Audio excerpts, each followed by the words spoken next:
Olá, meus amores, tudo bom com vocês? Espero que vocês estejam bem.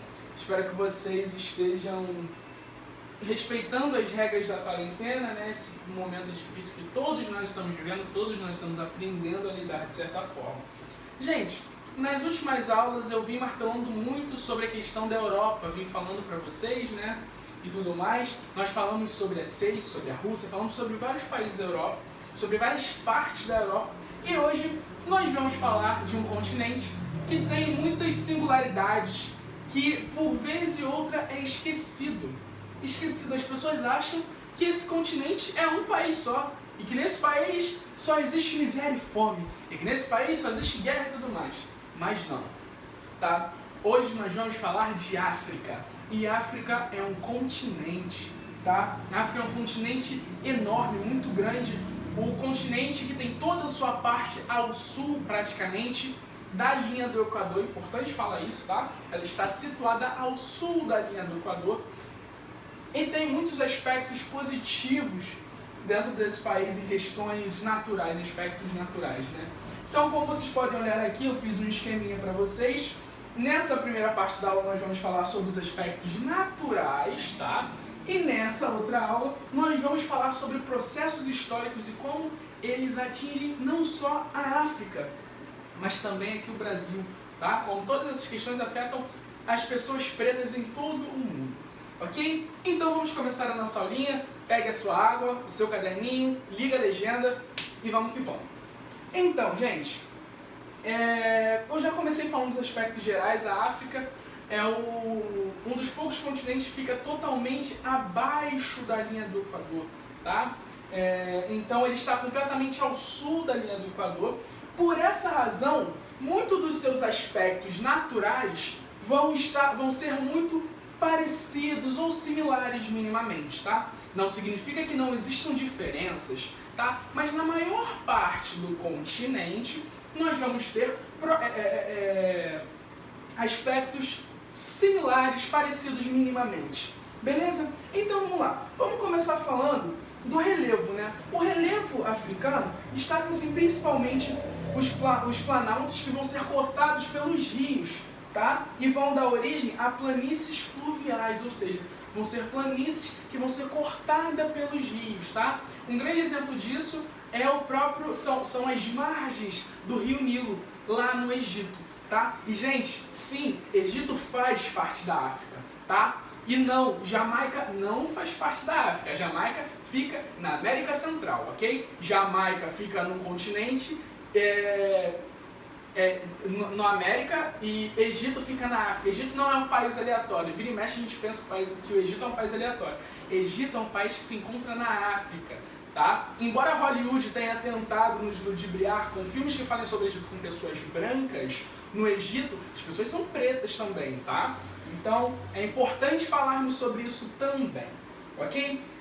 Além dos planaltos que vão ser cortados por rios e vão gerar planícies fluviais, nós vamos ter planaltos que vão ser localizados, que vão ser mais elevados no continente, tá? Então vão ser as cadeias do Atlas ao norte, a oeste vai ser o Camerun, e no centro e os montes nós vamos ter o Kilimanjaro e o Puênia ao leste, ok?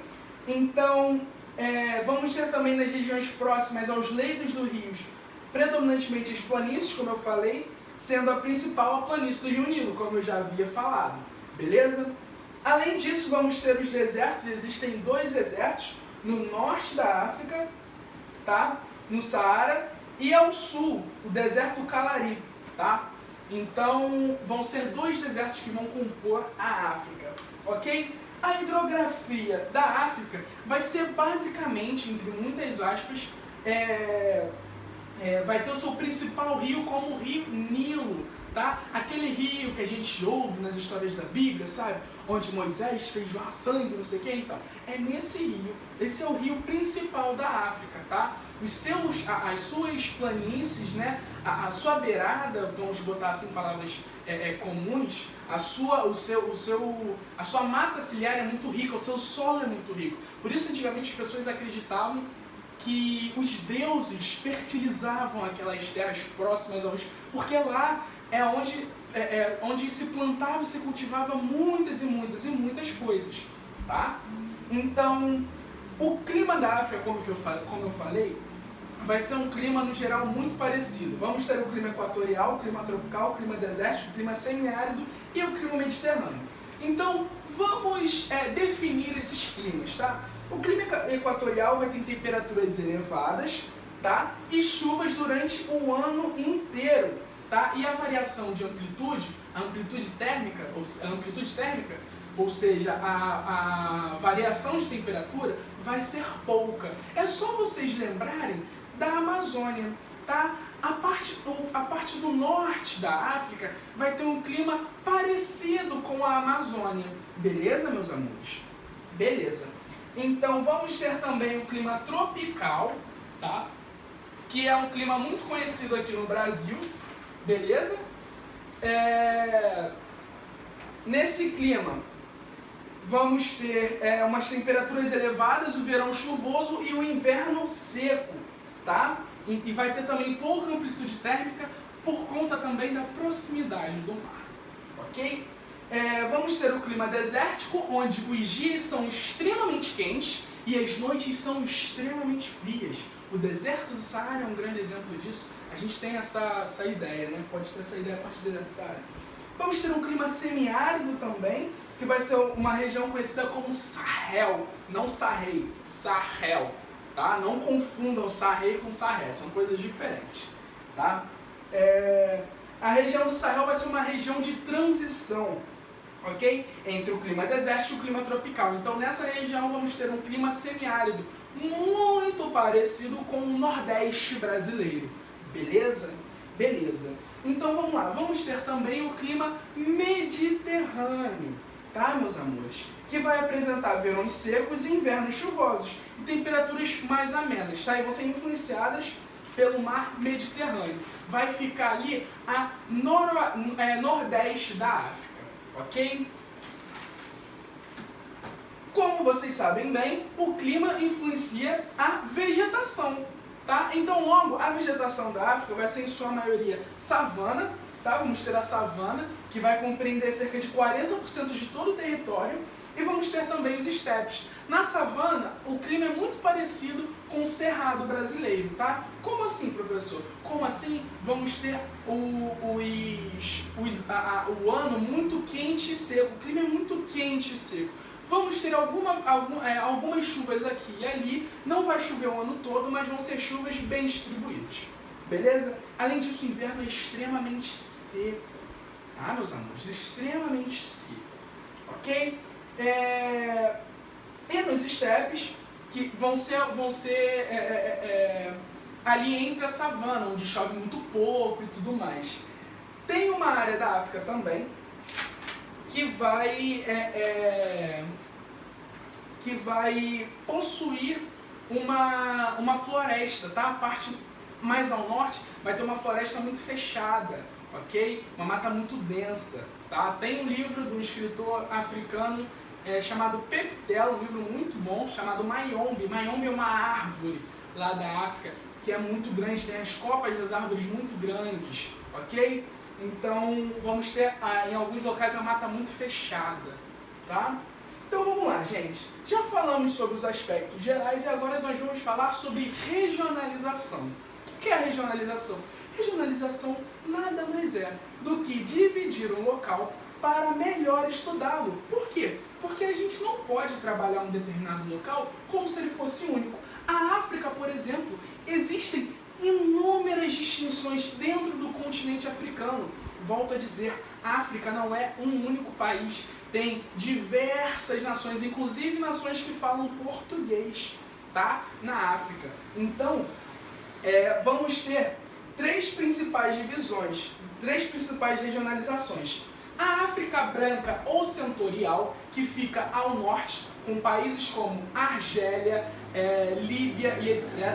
E por que é a África branca, professor? Porque lá as pessoas têm a pele um pouco mais clara, o que não as torna branca. Elas continuam sendo pretas, mas elas são um pouco mais claras, beleza? Beleza. Então vamos lá. Depois disso nós temos a África subsaariana. Por que subsaariana? Porque ela fica abaixo do Saara, tá? E entre a África subsaariana e a África setentrional, nós vamos ter a região do Sahel. Por que é importante falar da região do Sahel? Porque é uma região extremamente pobre, extremamente empobrecida, tá? Por vários aspectos. Existe um aspecto histórico que nós vamos tratar sim, mas existe um aspecto natural que influencia bastante. Por exemplo, nessa região do Sahel, nós vamos ter climas muito secos, como eu falei para vocês, do Nordeste brasileiro. Sabe aquela região do sertão, do Agreste, onde quase não chove? Então, são nesses locais que vai ter dificuldade de chuva e tudo mais. Então, quando vocês verem aquelas imagens de pessoas africanas, né, de africanos, parêntese, essa própria palavra africano, ela carrega um peso negativo, tá? Por várias questões, mas voltando. Enfim,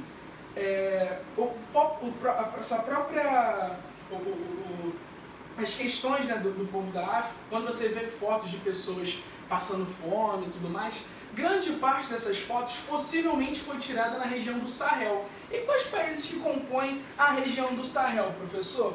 Eu quero saber. Então, gente, na página 128 de vocês vão poder olhar do lado direito, tá, do mapa, do livro, vocês vão conseguir observar os países que compõem a região do Sahel da África. Sahel e não Sahel, coisas diferentes, tá? Vamos frisar isso aí, tá? Então vamos ter Chad, Níger, Mali, Burkina Faso, Guiné, Bengana, Libéria, Nigéria, Benin, Togo e Gana, tá? Vão ser esses países que vão compor a região do Sahel, tá?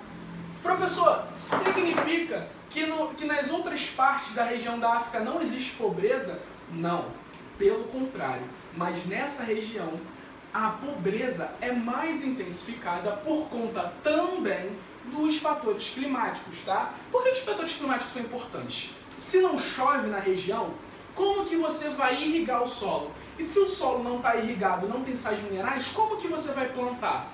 Tá? Ponto 1. Logo, a região ali vão ter solos muito inférteis, muito pobres em minerais, ok? Então vamos ter essa primeira dificuldade, tá? Além disso, o clima e a vegetação vão ser bem escassos, vão trabalhar muito essa questão, beleza?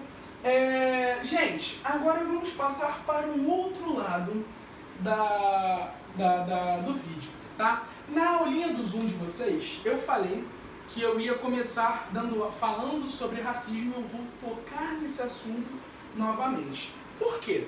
Porque todos esses processos que eu vou citar para vocês aqui, ele é recheado, ele é estampado, ele é escancarado de racismo. Racismo justificado das piores formas e mais inimagináveis possíveis.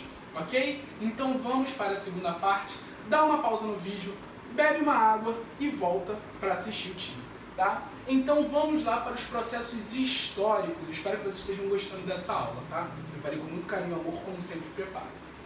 Vamos lá, os processos históricos. Gente, antes de falar sobre a invasão e a chegada dos europeus aqui, lá na África, nós precisamos reafirmar e lembrar que a África, antes da invasão europeia, antes da chegada europeia, era um continente extremamente rico.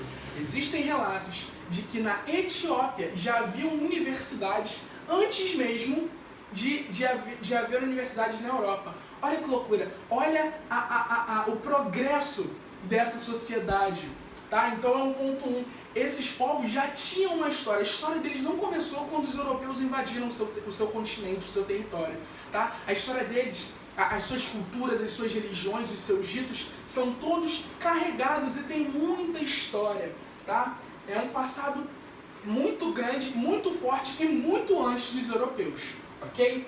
Quando os europeus invadem e chegam na África, eles começam um processo de colonização, tá? Então, esse processo de colonização vai fazer com que mais de 10 milhões de escravizados, 10 milhões de pessoas sejam trazidas à força para o continente americano.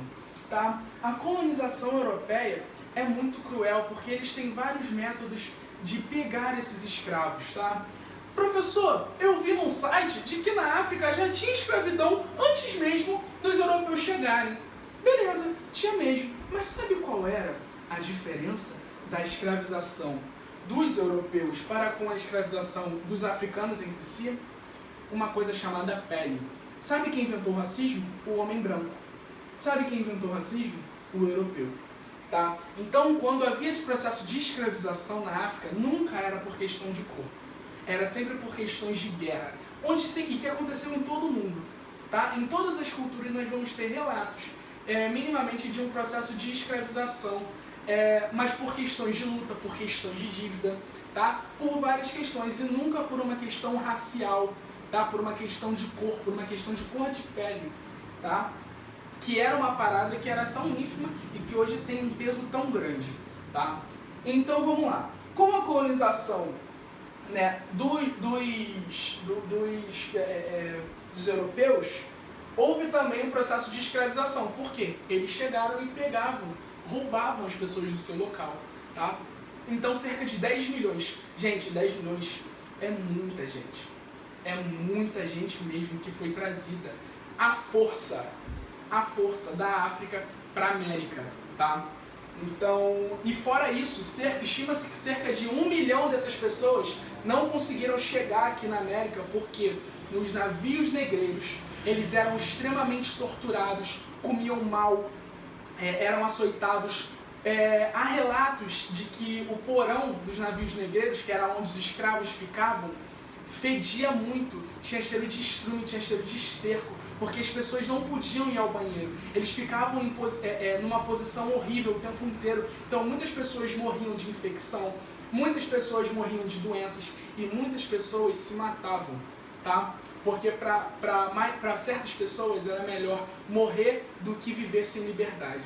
Isso é muito forte. Essa parte eu tirei do filme chamado Pantera Negra, que é muito bom e vale a pena vocês assistirem, que conta um pouco desse retrato da África. No link desse vídeo eu vou botar algumas descrições de coisas que eu peço para que vocês assistam, para que vocês aprofundem ainda mais o conhecimento dessa matéria tão importante. Tá? Voltando, esse processo de escravização durou cerca de 400 anos. Gente, 400 anos, tá? É muita coisa mesmo, ok?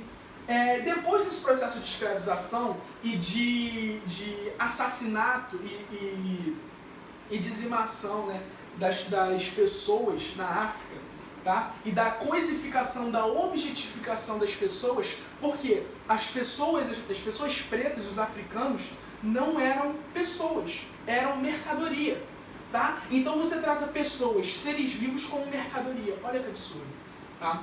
Então, não contentes com a escravização, né? No final da no final do século XIX, existe uma coisa chamada Conferência de Berlim. Tá? Por que é importante falar da Conferência de Berlim? Porque a Conferência de Berlim, além de tudo, além de todo esse peso de 400 anos de escravização, né, nós vamos ter na Conferência de Berlim, onde os países da Europa e os Estados Unidos decidem qual parte da África é de quem. Sabe? É como se alguém chegasse na sua casa e falasse assim: então, eu e meus amigos aqui, a gente dividiu aqui a casa pra vocês estão morando aqui? Eu caguei, eu não quero nem saber. Eu vou tirar vocês daqui, ou então vocês podem continuar aqui, mas vocês vão ver sobre o meu jugo, sobre as minhas regras. Então, vai ocorrer um processo que nós chamamos de neocolonialismo, tá? Entre o final do século XIX e o começo do século XX, tá? E por que isso aconteceu, professor? Os europeus chegaram lá e falaram assim: vou entrar mesmo, não sei o quê. Gente, duas coisas principais, duas coisas que movem o mundo desde a Revolução Industrial: mercado consumidor e matéria-prima. Como assim, professor? Então, gente, na Europa as pessoas estavam começando, as indústrias estavam aumentando sempre, estavam aumentando cada vez mais. E você precisa de matéria-prima para fazer indústria, tá? Porque matéria-prima gera energia, que gera a indústria, tá? Então, carvão mineral, várias coisas, vários recursos naturais vão ser extraídos, roubados da África, tá? E levados para a Europa para fazer riqueza na Europa e não na África, tá? Então, as pessoas invadem a sua casa, pegam tudo que lhe pertence, que lhes é valoroso, né? E o que eles fazem? Levam para as suas casas para fazer as suas próprias riquezas. Olha que loucura, né? Então, essa conferência de Berlim fez e aumentar o mercado consumidor. Por que o mercado consumidor? Porque você não pode produzir sem ter gente para comprar, tá? A lógica de mercado é que a produção só ocorre porque tem gente para comprar, tá? Então, se fazem um piloto, tá? Um piloto, é porque alguém precisa desse piloto para escrever no quadro. Isso aqui, quando eu compro um piloto, eu estou sendo mercado consumidor, eu estou sendo um consumidor. Então, os europeus, né, as indústrias, precisavam de um mercado consumidor ainda maior, ok? Então vai ser esse o motivo da Conferência de Berlim. A Conferência de Berlim vai gerar expropriação de matéria-prima, ou seja, roubo da matéria-prima, tá? E até hoje esse roubo acontece com diamantes e joias, tá? Inclusive, um outro filme que eu deixo de recomendação é Diamantes de Sangue. Se não me engano, tem na Netflix ou no Prime Video. Tá? Então, recomendo para vocês que assistam Diamantes de Sangue. Excelente, sensacional. Tá? Fala muito bem sobre essa expropriação da matéria-prima na África, tá? No continente africano. Tá? Mas, professor, você botou tudo isso aqui e no final você botou racismo. Por quê? Porque, assim, como que essas pessoas justificavam todas essas atrocidades? Porque a gente vendo hoje é uma atrocidade. Então, duas coisas que foram muito fortes para esse processo acontecer foi o apoio da igreja e o cientificismo também. Por quê? Porque a igreja apoiava com várias ideias racistas. Por exemplo, existe uma linha teológica que justificava o racismo e falava que o racismo era ok, e falava que a escravidão era ok, era legal. Por quê? Porque o povo africano seria amaldiçoado por Deus por terem a pele preta. A causa deles terem a pele preta, a pele escura, era porque eles foram amaldiçoados por Deus. Mas como assim, professor? Eu não estou entendendo. Então, vou pegar um pouco da Bíblia, tá? Lá em Gênesis, Noé faz a arca e tal, 3 bichinhos, não sei o que, passou a arca, passou os 40 dias e 40 noites lá na arca e tudo mais, com os bichinhos, salvou o mundo, tá salvo, e secou, pá! As pessoas têm que ocupar a terra novamente, ocupar o mundo novamente. Então Noé e seus filhos e sua família saem. E um belo dia, Noé tá tomando aquele bom vinho, gostoso, que todo mundo gosta de tomar, tá tomando seu bom vinho, e aí um filho dele, chamado Cã, ele olha o seu pai e ri. E aí Noé amaldiçoa Cã e fala que ele era maldito e tudo mais. A linha teológica fez o que com essa passagem? Pegou essa passagem, falou que Cã foi para a África e que a maldição de Noé sobre Cã era que os seus descendentes teriam a cor de pele preta. Spoiler, isso é mentira, tá? Isso não é verdade. Deus não amaldiçoou o povo africano. Inclusive, a palavra africano, o sufixo cano, vem de Cã. Por isso que eu falei que pode ser considerado um termo pejorativo, tá? Então, vamos lá. Essa era uma das justificativas racistas. Além disso, existiam teorias raciais que diziam que as pessoas de pele branca, as pessoas ditas arianas, eram socialmente adaptadas. Eles pegaram a ideia de Darwin sobre todos os animais e seres se adaptarem, tá? E aplicaram numa parada que a gente chama de darwinismo social, ok? E como assim, professor, darwinismo social? Significa que os brancos eram mais adaptados para a sua inteligência e os pretos eram adaptados ao trabalho. Por essa razão, os pretos deveriam ser submissos aos brancos. Tem uma cena, vou indicar outro filme, hoje eu estou indicando filme aberto, espero que vocês assistam. Tem um filme chamado Django Livre, do diretor que eu gosto muito, que se chama Quentin Tarantino. Tá? Esse filme é muito bom e tem uma parte desse filme que o vilão do filme, ele faz exatamente esse discurso. Ele pega um crânio de uma pessoa, de um ex-escravizado que foi morto, e ele vai explicando nessa cena como funciona essa teoria, por que os pretos eram submissos, por que os pretos deveriam ser subjugados. Essas duas teorias principais, claro que haviam outras, e só um parênteses, essa teoria darwinismo social lembra muita coisa, né? Lembra o quê? Nazismo, né? Olha que loucura. Fechei o parêntese. Voltando, essas duas teorias principais, uma científica e uma religiosa, deram base para que houvesse o racismo, tá? Isso é muito importante nós falarmos, gente, porque esse racismo gerou muitas coisas. Por isso que eu falo que o racismo é algo que o homem branco trouxe para a África, levou para a África. Racismo foi uma invenção do homem branco, tá? Não é mimimi, não é vitimização do povo preto, tá? Então vamos lá. Esse racismo gerou uma coisa chamada apartheid, a política do apartheid. É um dos resultados desse racismo, tá? Então, vou falar da política do apartheid primeiro. Por que é importante nós falarmos da política do apartheid? Porque na África do Sul, tá? Por volta da década de 60, 70, houve uma política do apartheid. Apartheid significa separar. Eles separavam, na África do Sul, pessoas brancas.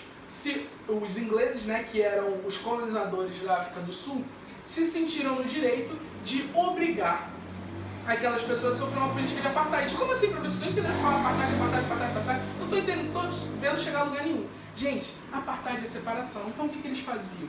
Havia uma divisão entre tudo que fosse fazer. Então havia bebedouro para pessoas pretas, bebedouro para pessoas brancas. Obviamente, bebedouro das pessoas brancas, muito melhor do que das pessoas pretas. Banheiro para pessoas pretas, banheiro para pessoas brancas.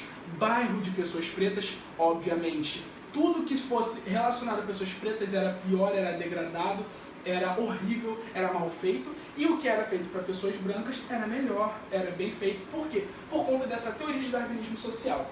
E dentro desse contexto de apartheid, houve um cara chamado Nelson Mandela, que veio a falecer em 2013, tá? Nelson Mandela, inclusive, tem 2 filmes excelentes sobre Nelson Mandela. Para vocês que gostam de futebol, tem um filme do Nelson Mandela relacionado com futebol, com rugby. Eu não sei agora o nome do filme de cabeça. E tem outro filme, que é muito bom também, é longo, mas é muito bom, que é Nelson Mandela, Um Caminho para a Liberdade. Mandela, Um Caminho para a Liberdade. Excelente os dois, vale super a pena ver. Todas as indicações de filme aqui são muito boas, eu super recomendo que vocês assistam, beleza? Então, essa política do apartheid foi um dos motivos para... foi uma das consequências do racismo.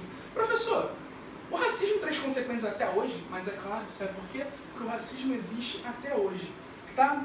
2 consequências principais e que nós temos até hoje no Brasil, na América como um todo, né?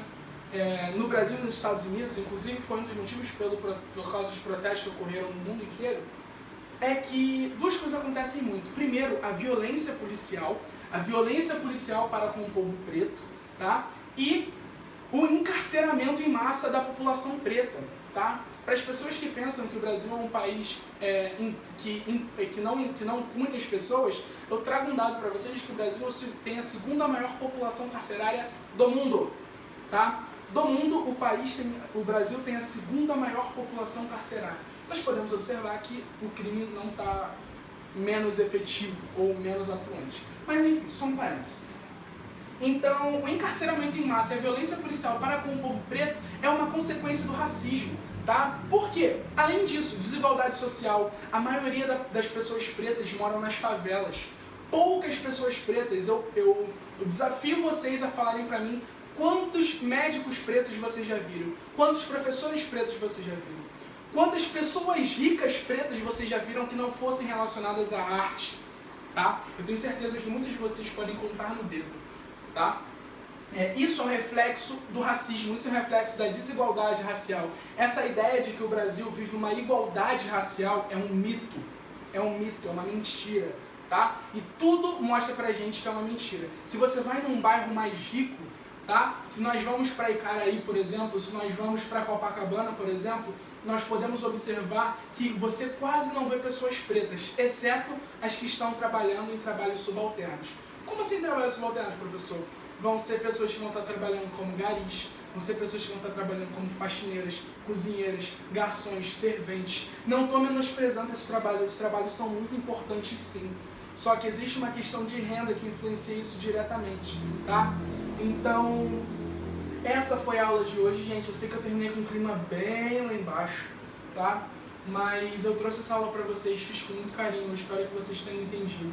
Espero que vocês tenham gostado. Espero que vocês assistam as indicações que eu dei pra vocês, tá? Inclusive, provavelmente eu vou deixar um link na descrição de um vídeo sensacional que eu espero que vocês utilizem como material de apoio de vocês, tá? Um beijo pra vocês, fiquem com Jeová e até a próxima. Obrigado.